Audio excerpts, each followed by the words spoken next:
folks, welcome back to another Dabbler's Kitchen with Chef Alex. Today we're going to be dealing with a little bit of Pan-Asian cuisine. I wanted to focus solely on something that we could do that was both gluten-free and vegan. You know, interestingly enough, in my line of work as a caterer, we get a lot of requests for different dietary restrictions. I've always been the kind of person to take them very seriously because at the end of the day, this is someone's well-being at hand, but also I'm a caterer, right? And I'm a huge fan of etymology in the sense that I want to know the reason why we call something something. And so every single time I learn a new word, every single time I hear the word, I always kind of think about that root of the word. And so with catering, it has largely become known as to serve food, drink to guests at an event somewhere, right? But I've also heard the term catering to be, I'm going to cater to my clients. I'm going to cater to these people. So by and large, we're looking at a term that means to provide a service or service someone's needs. And that's kind of how I look at my job. That's kind of how I look at the whole career that I've built is I am a chef, I am a cook, but more often than not, I am a service person. I gain happiness and success in my eyes when I satisfy the needs of my clients.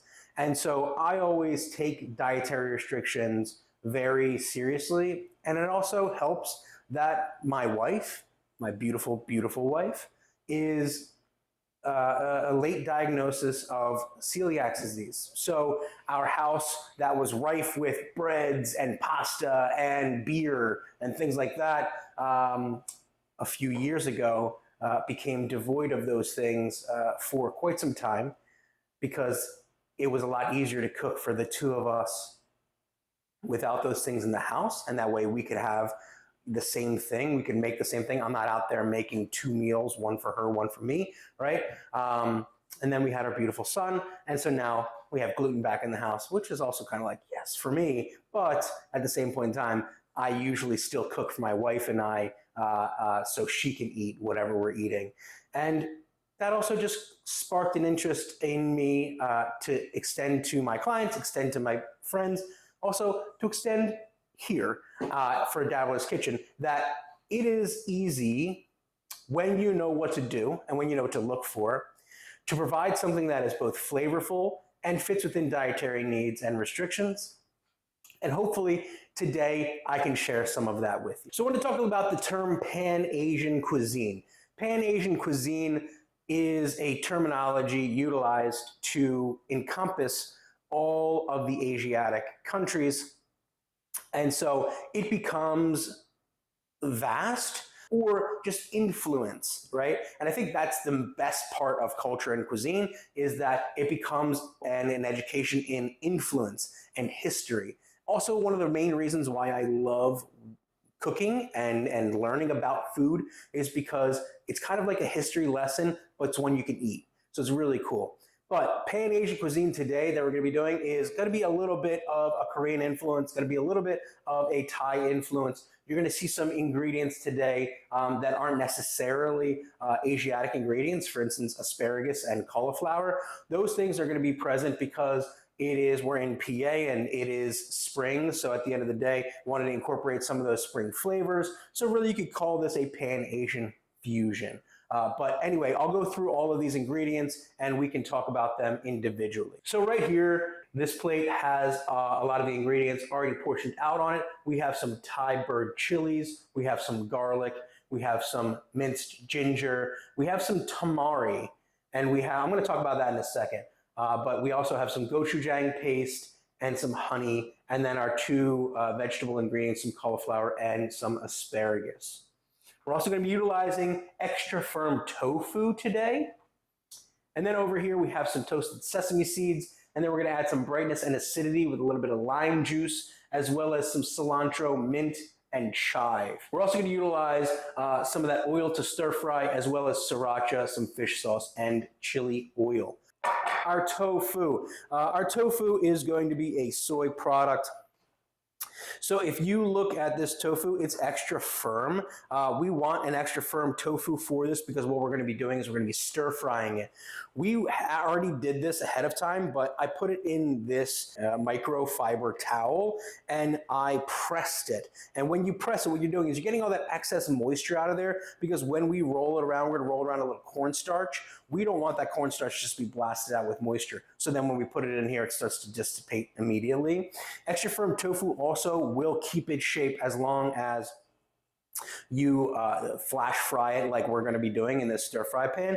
Flash frying it or even roasting it, you can grill it. It's that firm, and that's kind of the reason why I like to utilize this product versus using, say, a soft tofu that you would use for like a dressing.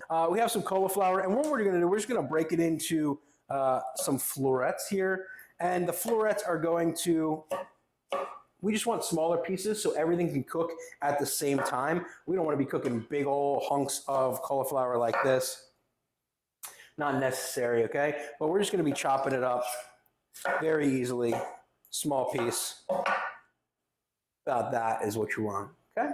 So speaking of asparagus, you look at the composition of this asparagus. Obviously, you have this kind of like a flowering bed up here, but as you get closer to the actual stem and root of it itself, you're going to notice that it gets more fibrous and woody. So what I'm going to do is I'm going to take it and I'm going to start bending it, and where it bends off, where it breaks off like this, is where I want to stop. So again, I'm going to utilize this for this application. And what we're looking at here is a bunch of asparagus.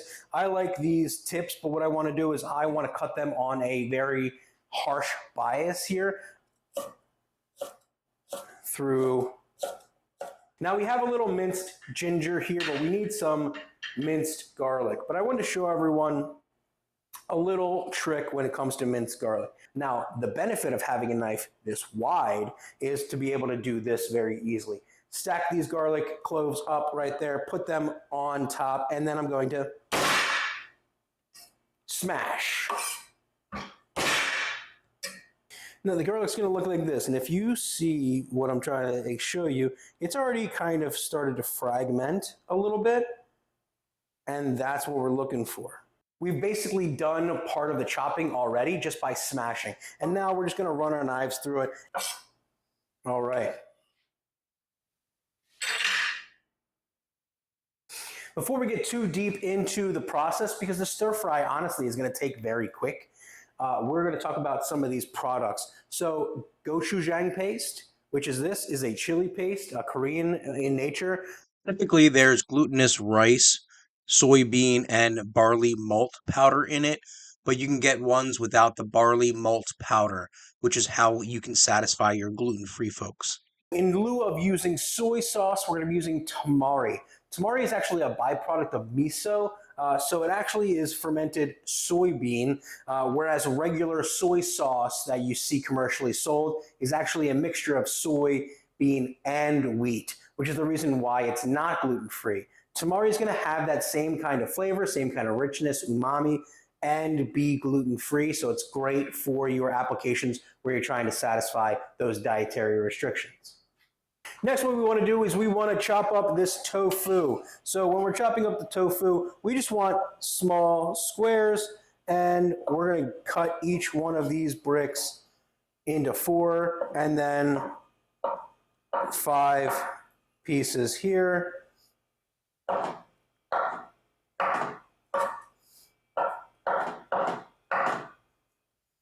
Okay, and with this, we're going to put this back on our plate, because what we're going to do is we're going to dredge these with a little bit of cornstarch before we get them cooking. But what we're going to do is we need to saute up here and toast some of these sesame seeds. We're using a mixture of white and black sesame seeds. Now, you can use them just like this in a marinade and anything like that, but if we're using them to either add flavor to a dish or we're using them to finish a dish, we want to toast them. Toasting these outside oils of this seed is going to be great for flavor production, for building upon those flavors. Now, there's oil on the outside of these seeds as it is. We're not going to have to utilize extra oil. We're actually going to have the sesame oil inherent in the seed fry itself in this dry pan. So no oil, dry pan, we're getting it hot. We're going to add these seeds. And what we need to do, just like toasting spices, we're just going to be constantly moving this over that heat. Give it a little toss every once in a while. Give it a little shimmy, shake, huh, huh, huh. Bliggity bland. So we're going to be toasting these. While we're toasting these, I'm going to start dredging these pieces of tofu in some cornstarch, and we'll be right back and get those stir frying. Before we get into the finish here and the stir fry action, we're going to take a little bit of these herbs and we're just going to give them a good chop up. Okay, we want some of that cilantro, we want some of that mint, we want some of those chives.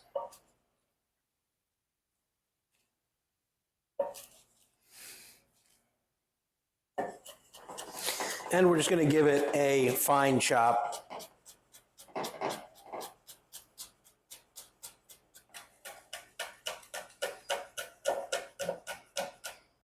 So when it comes to stir frying, we're looking for some key components here. Number one is very high heat, and the other is oil that can withstand that high heat. If you noticed, I round the oil in the pan so you can wring the oil around a wok. And what that does is allows for oil to go up the pan so you provide lubrication to the whole pan, not just the bottom. And it stops product from sticking as well. As we get a nice good sear on this tofu and we get that nice color, the biggest thing is we need to constantly be moving this pan. Next thing, we're going to add a little bit more oil here, and we're going to be adding our minced ginger, our minced garlic, and the last of the aromatics, those Thai bird chilies. At this stage of the game, we'll also add some of our blanched cauliflower and our asparagus that we've bias cut. Again, go ahead and get in there, constantly move this. Name of the game is stir fry, right? Stir fry. We're going to constantly be moving it, getting it up, shaking it a little bit, doing what we can. And if you're feeling squirrely, go ahead and pick that bad boy up, give it a little shimmy, shimmy, shake before we add the rest of our wet ingredients here. So the first thing that we're going to add to this wok to finish is a touch of chili oil. Be mindful of how much you put in there. Obviously, we've got some of that gochujang still going in there, and we got those Thai chilies already in there. So we do have a fair bit of heat. The next thing that we're going to put in here is some of our vegan fish sauce. So that vegan fish sauce is actually typically a coconut derivative. So amino acids derived from coconut.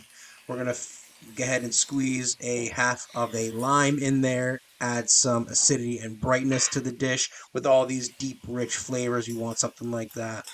We're going to add that gochujang and then a little bit of that tamari that we talked about. And then in order to counterbalance some of these chilies in here, we're going to add a touch of sweetness by way of honey. You can use palm sugar, you can use brown sugar if you want, but I feel like honey just does the trick for this dish specifically. Now, as we finish this, we're going to get to a point where we're just trying to coat all of the ingredients. We're trying to coat that tofu. We're trying to coat all of our veg in there and get it to the point where it's nice and cooked. Now, we're going to finish with that sesame seed that we toasted, and we're going to finish with those herbs, and we're going to give it one final toss before we get to plate. And we are done. Now on to the plate. We are going to add some of our basmati rice. You can use jasmine, you can use brown rice, you can use regular long grain rice. I like to use basmati because of the floral aromatics that come along with that. To that, we're going to top it with our stir fry, that beautiful hunks of tofu, the cauliflower, the asparagus, all of those rich aromatics, and those sauces and flavors commingling to enhance and make something amazing here. Then we're going to finish with our toasted sesame seeds. We're going to finish with a wedge of lime, and finally, some of those herbs we had from before. So, folks, that's it. Hopefully, this gave you a little insight into how easy and quick it can be to cook a delicious meal following even some of the most common food allergens. I'm going to dig in on this bad boy. Throw a little extra of that bad boy on there.